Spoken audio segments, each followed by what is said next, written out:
श्री गणेशाय नमः। सच्चिदानंदरूपाय विश्वोत्पत्त्यादिहेतवे तापत्रय विनाशाय श्री कृष्णाय वयं नमः। देवियों और सज्जनों,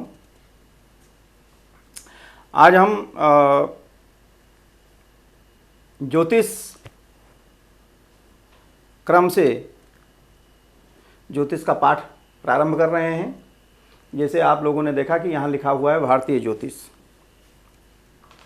ज्योतिष का कोई भी अंग हो, चाहे वो अंकशास्त्र हो, चाहे वास्तुशास्त्र हो, चाहे वो लाल किताब हो, पीली किताब हो, काली किताब हो, भृगुशास्त्र हो, कोई भी जितने भी ज्योतिष से संबंधित कार्य हैं, ज्योतिष है, वो सब भारतीय ज्योतिष के अंतर्गत ही आते हैं।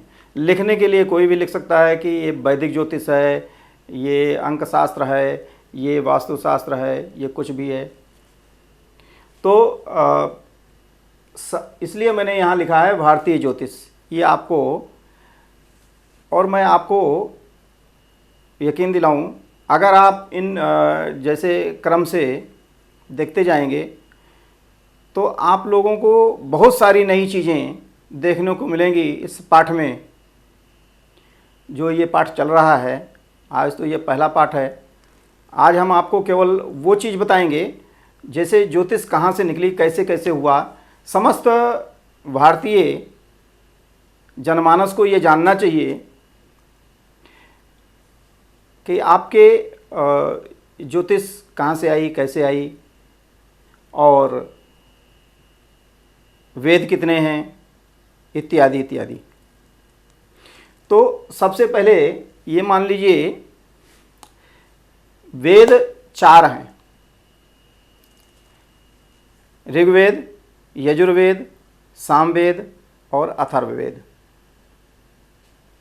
समस्त वेदों के अपने उपवेद भी हैं, उनकी चर्चा यहाँ नहीं की जा रही है।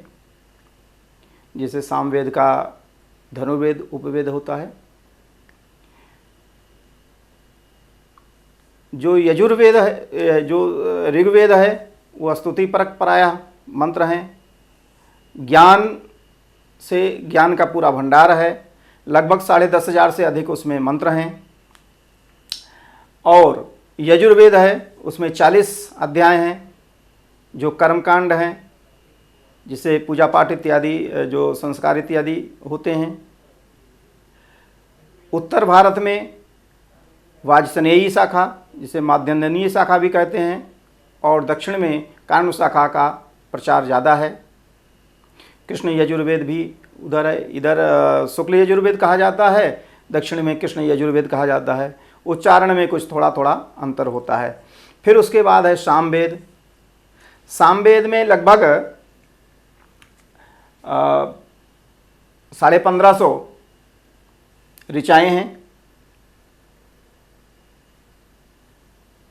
और उसके बाद आता अथर्ववेद। अथर्ववेद भी एक विशाल ग्रंथ है। वेद को भगवान कहा जाता है।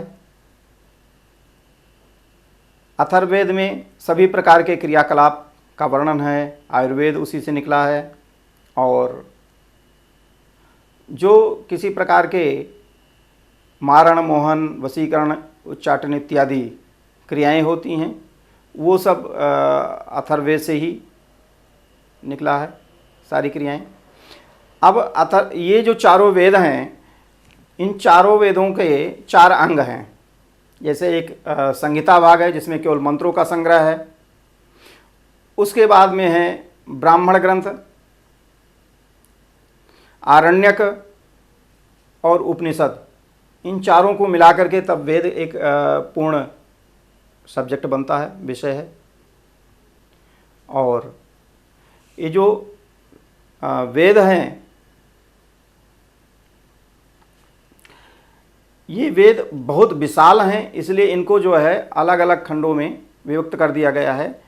और उससे पहले जैसे कर्मकांड है, जिसे यजुर्वेद कहते हैं, तो इसमें विकृतियां हैं।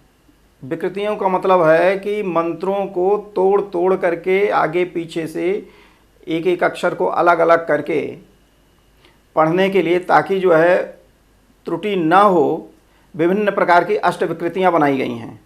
जैसे पद पाठ है, क्रम पाठ है, माला पाठ है, जटा पाठ है, घन पाठ है, ऐसे ऐसे अष्ट विकृतियाँ हैं।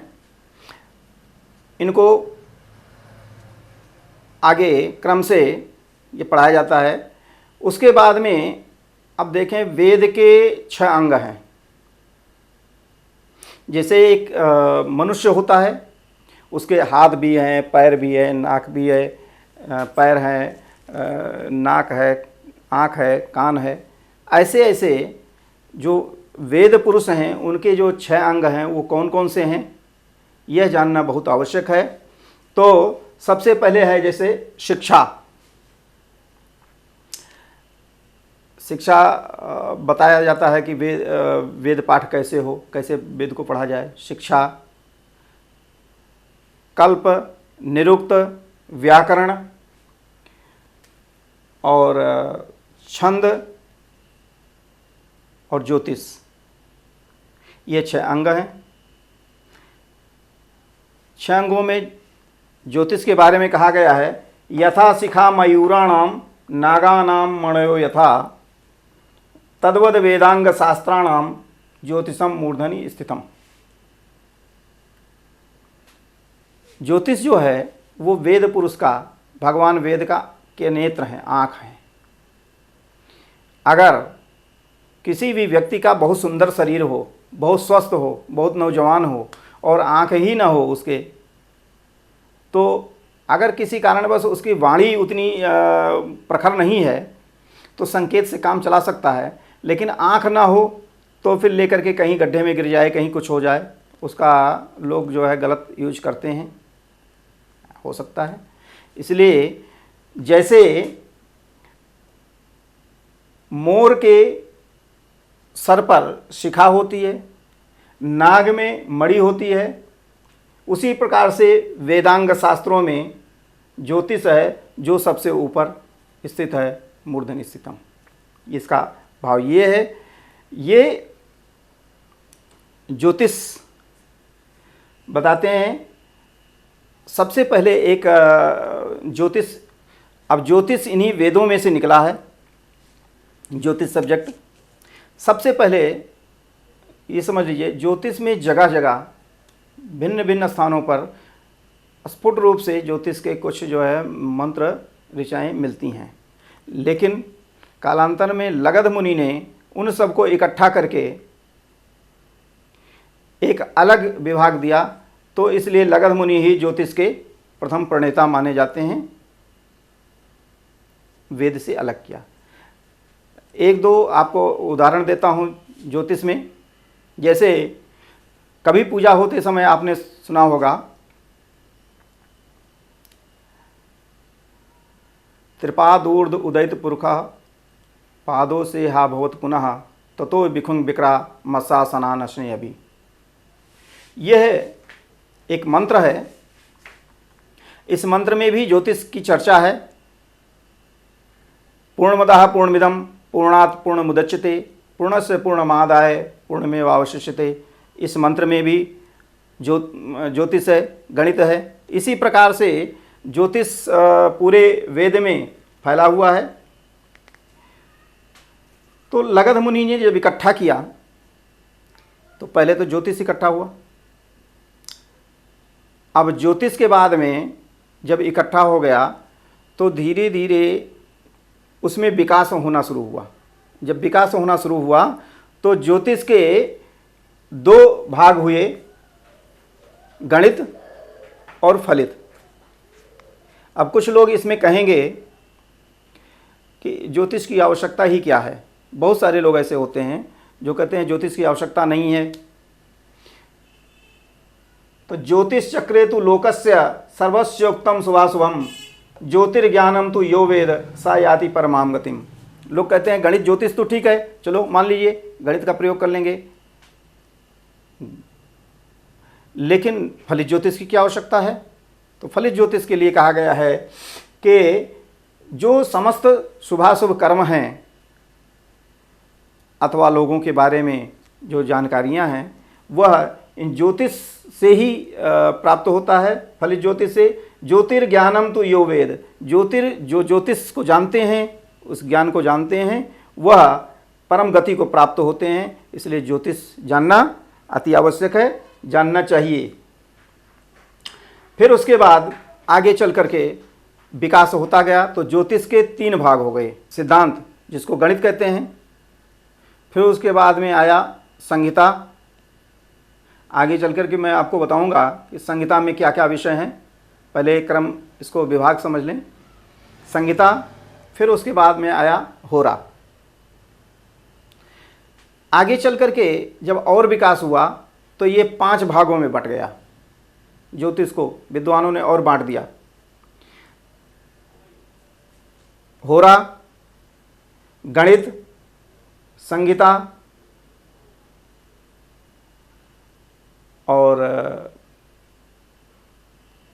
शकुन, जिसे निमित्त, शकुन, लक्षण इत्यादि जो होते हैं। जैसे मान लीजिए आप घर से निकलते हैं तो जो सामने मिलने वाले व्यक्ति हैं, वस्तु हैं या पशु पक्षी हैं, उससे जो भविष्य का ज्ञान हो, फल का ज्ञान हो, उसे शकुन शास्त्र कहते हैं। जैसे व्यक्ति के शरीर पर कभी छिपकली गिर जाए तो उसका क्या फल होगा इत्यादि। और एक भाग हुआ इसका प्रश्न। जैसे किसी व्यक्ति के पास जन्मपत्री नहीं है, जन्म का समय उसे ज्ञात नहीं है, तो जो व्यक्ति जिस समय आता है, जो प्रश्न करता है, उस प्रश्न का उत्तर दिया जाता है, वो प्रश्न शास्त्र हो गया। अब बाद में चल करके ज्योतिष शास्त्र के ये प्रवर्तक हैं। आप देखिए, सूर्य पितामहो व्यासो वशिष्ठो अत्रि पराशरः कश्यपो नारदो गर्गो मरीचिर मनुरंगिराः लोमशः पौलिशश्चैव च्यवनो यवनो भृगुः सौनको अष्टादशाश्चैते ज्योतिष शास्त्र प्रवर्तकाः। ये इसलिए लिखा गया है कि आप लोग ध्यान दें, इन लोगों का नाम लेने से पुण्य होता है। ये पुण्य श्लोकी हैं, ये ऋषि मुनि हैं। इन्होंने ज्योतिष शास्त्र के लिए अपना जीवन समर्पित किया है, अध्ययन किया है, रिसर्च किया है और हम लोगों के लिए दिया है। तो ये 18 जो ज्योतिष शास्त्र प्रवर्तक हैं, ये ऋषि मुनि हैं। अब आपको हम बताते हैं एक एक विभाग में।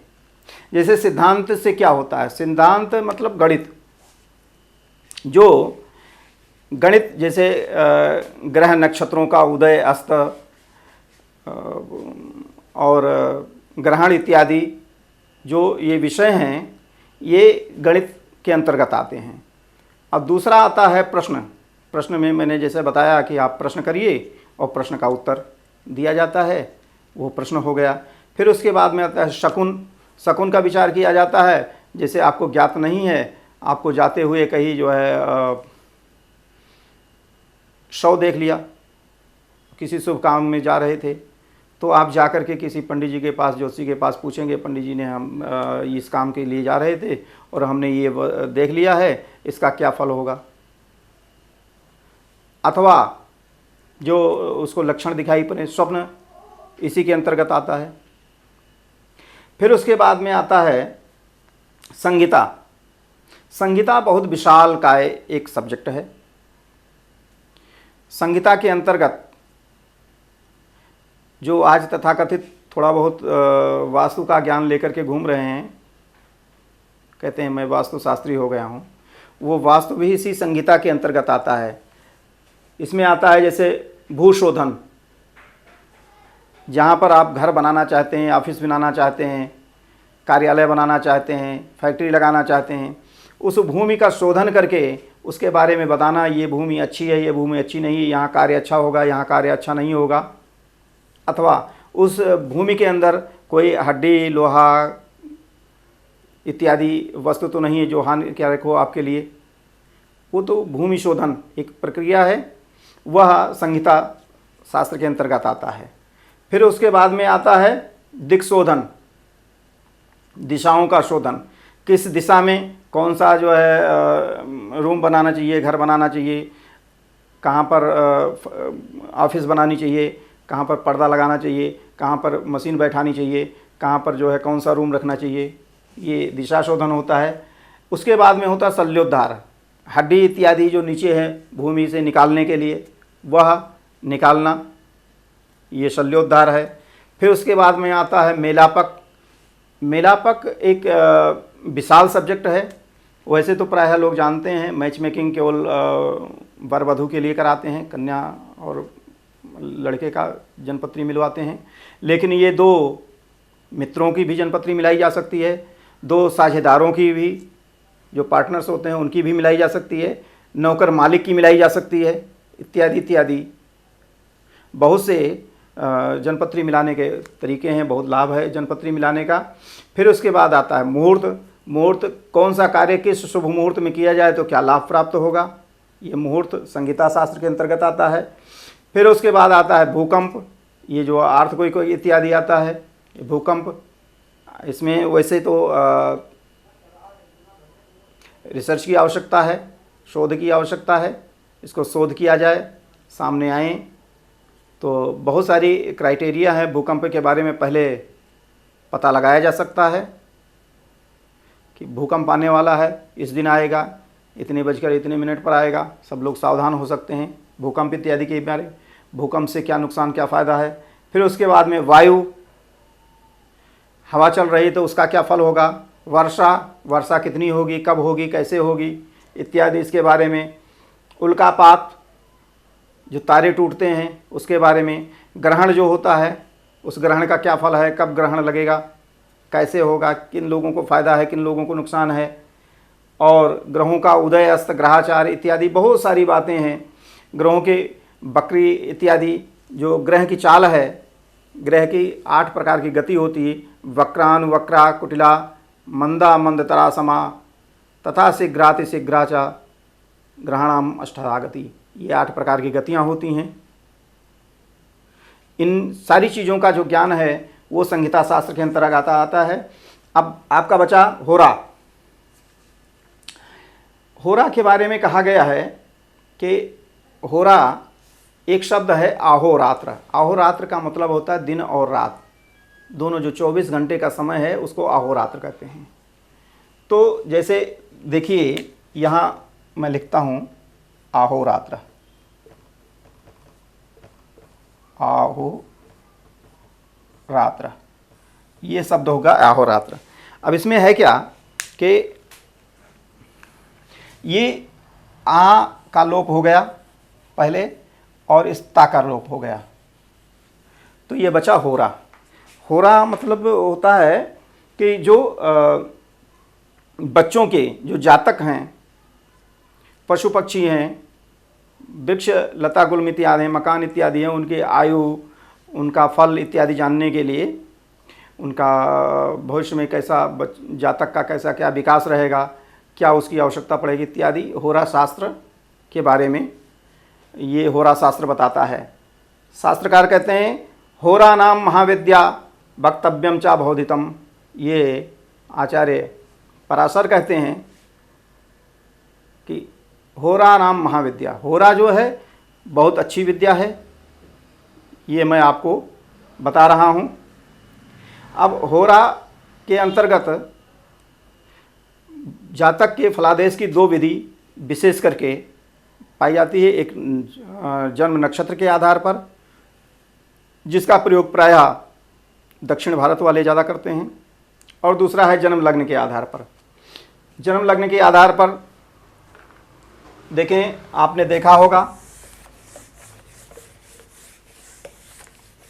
कि एक चक्र होता है, ऐसे बना होता है,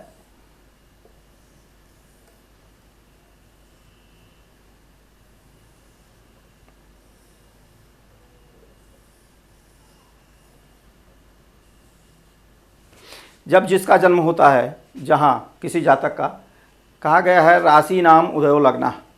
जो राशि उदय हो रही होती है जिस उस समय विशेष पर, वह उसकी लग्न हो जाती है।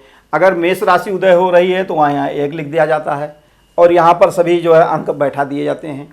अगर यहाँ पर सिंह राशि हो रही है तो यहाँ 5 नंबर लिख दिया जाता है, शेष सारे जो है बैठा दिए जाते हैं। तो इस प्रकार से ये होरा में बच्चों के बारे में, व्यक्तियों के बारे में, जातक के बारे में फलादेश प्राप्त किया जाता है। अब अगले वीडियो में हम आपको, ये तो रही